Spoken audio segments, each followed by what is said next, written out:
Régis Le Sommier, vous êtes le directeur adjoint de la rédaction de Paris Match. Vous rentrez d'Afghanistan. Vous étiez avec l'armée américaine dans ce territoire difficile. Alors, comment préparez-vous un reportage comme celui que vous venez de vivre, que vous avez raconté dans Paris Match et que l'on voit au moment où nous parlons ensemble?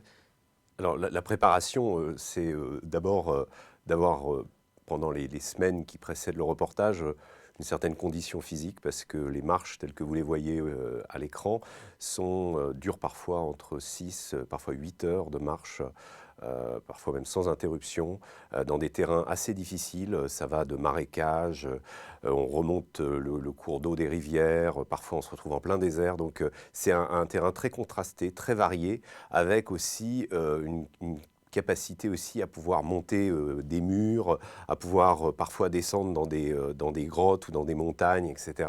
Donc c'est un terrain très difficile, aride, et qui demande effectivement une certaine préparation physique. Donc la préparation avant, elle se fait des footings, on essaye de bien se nourrir aussi, parce que ça va être aussi une période où l'organisme va être mis à rude épreuve, il va être sollicité, il fait très froid la nuit notamment, il peut faire aussi très chaud le jour, donc c'est des contrastes terribles et l'organisme est vraiment mis à rude épreuve. Et puis, il y a ces prises de risques réelles, puisque le sujet que vous avez traité en particulier est un sujet sur les mines. Donc, il y a ce risque, à un moment donné, d'un faux pas. Oui, absolument. Enfin, c'est ça, c'est vraiment l'aspect le plus... c'est quelque chose véritablement qui vous hante. Quand vous êtes sur le terrain là-bas, vous suivez un soldat et vous vous dites ce soldat porte plus de poids que moi, s'il saute sur une mine, au moins il sera devant moi, donc je vais essayer de mettre mes pieds là où il pose le pied. C'est complètement illusoire puisque dans une marche de 6 heures, vous n'arriverez jamais exactement à mettre vos pieds là où a marché celui qui est devant. Il faut savoir que dans ce genre de terrain, et c'est le quotidien des soldats américains et des soldats français aussi en Afghanistan, un pied mis 10 cm à gauche ou 10 cm à droite peut vous enlever vos jambes. Donc c'est quelque chose d'absolument intense, c'est quelque chose qui fait que pendant ces patrouilles, bien, on développe une sorte un peu de superstition aussi. On se dit, si aujourd'hui je vais faire ça, je vais faire ci, si je ne le fais pas, il va se passer quelque chose. Ou aussi à l'intuition, ou aussi à le moment où vous partez en patrouille et vous vous dites, là je suis bien, là, je sais qu'il ne va rien de m'arriver. Et si par hasard vous vous dites si, il va m'arriver quelque chose, dans ce cas-là, vous n'y allez pas. Il m'est arrivé en Irak, notamment à une époque, de ne pas aller, de ne pas faire partie d'une patrouille, de refuser d'y aller. Donc c'est quelque chose de très irrationnel, mais qui montre réellement la façon dont on fait la guerre aujourd'hui. Il faut rappeler quand même que sur les 1000 morts américains en Afghanistan et les quelques 4200 morts américains en Irak, environ les 2 tiers n'ont jamais vu l'ennemi, sont morts en sautant sur une bombe. Voilà, c'est la réalité de la guerre aujourd'hui. On ne voit plus l'ennemi, il n'y a plus de front. L'ennemi peut attaquer n'importe où, n'importe quand. Ça peut être sous la forme d'un obus, ça peut être sous la forme d'une mine, ça peut être aussi tout simplement vous êtes dans une tente, à l'abri, vous croyez à l'abri, et puis tout à coup, il y a effectivement une explosion et vous pouvez en être victime. Cette conception de l'information, Régis Le Sommier, c'est la philosophie de Paris Match.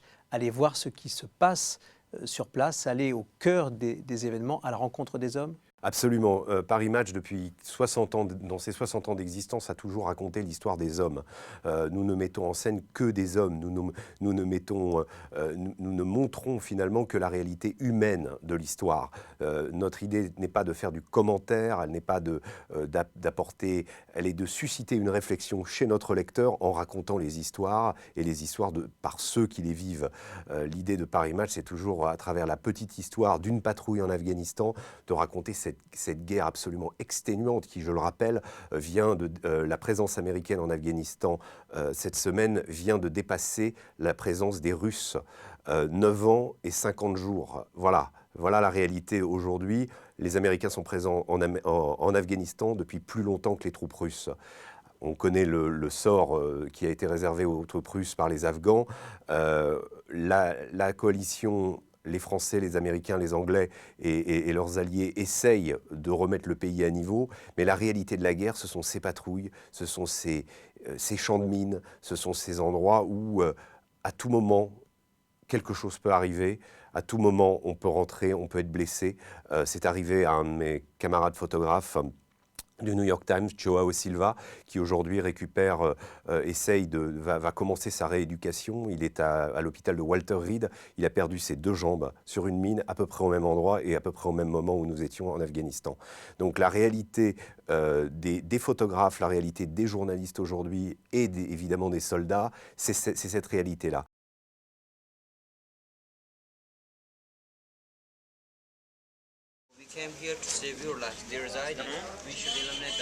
Un Afghan vient de s'avancer vers les hommes de la compagnie Alpha, de la 101e division aéroportée, en patrouille, et leur a indiqué que dans son champ se trouvait un IED.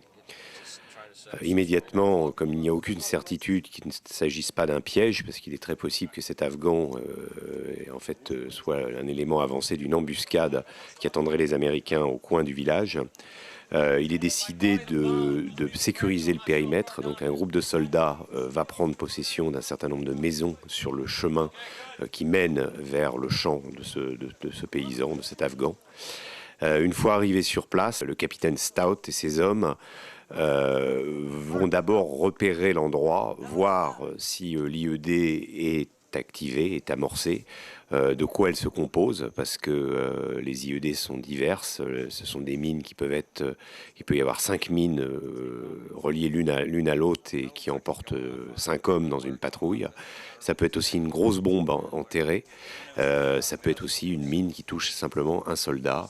Voilà. En l'occurrence, il s'agissait d'une mine composée d'une roquette RPG et d'un obus de 82 mm, qui est un obus classique, mis bout à bout et relié à ce qu'on appelle une plaque de pression. C'est-à-dire qu'à partir du moment où un soldat aura marché dessus, cette mine explosera et emportera le soldat. Au bout de 2 heures, l'équipe de déminage est arrivée. Et ils ont à la main retiré la bombe qui se trouvait coincée au bas d'un mur, juste à côté d'un petit chemin. Ils ont aussi sécurisé le périmètre, repéré s'il n'y avait pas d'autres IED dans le secteur. Et à ce moment-là, une fois la bombe désamorcée, ils l'ont installée dans un champ. Ils ont mis 2 pains de plastique sur elle. Et après s'être éloigné d'une distance suffisante, on fait sauter la bombe.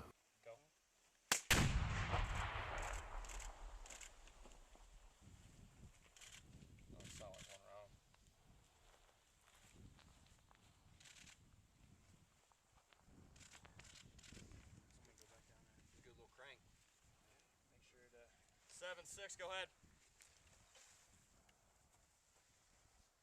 7, this is 6, go ahead. God damn it. Hard Rock 7, Hard Rock 6.